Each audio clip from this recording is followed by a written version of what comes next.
Until the election, and a big one here at home today. Kamala Harris holding that campaign rally down at the Erie Insurance Arena.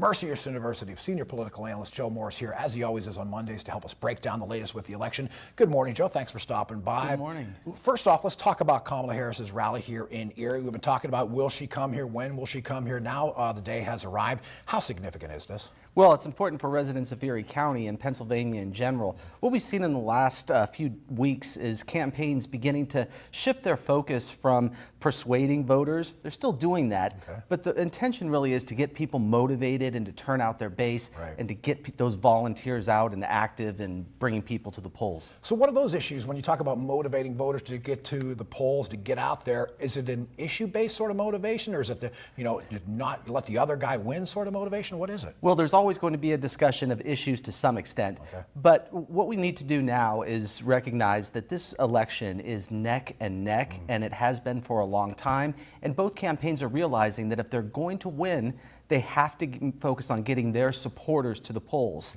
So at some point in an election, and it seems to be about now, we tend to start focusing just on moving those people to the polls. All right, let's talk about that new NBC News poll that just came out, basically showing 48% support for Harris and Trump, so a dead heat, literally a dead heat in this one. Kamala Harris, though, had a 5-point advantage, I believe, after the DNC. Where did that momentum go? Look, this is an amazing race. It doesn't seem that voters are being moved one way or another at all. It seems that no matter, even if a candidate gets a little bit of a bump, we end up returning to basically a tie. Nothing seems to be budging people. We can have rallies, we can have debates, and things may move a little, but they're coming back to the center. So here we are again, neck and neck. 22 days left before voters physically head to the polls. We know early voting is underway.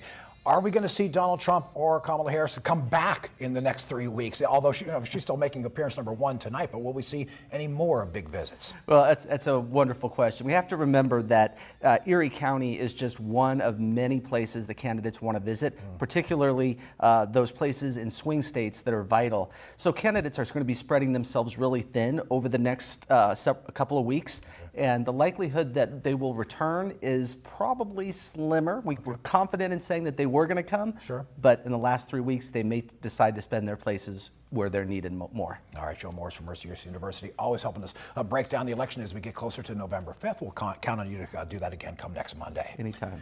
All right.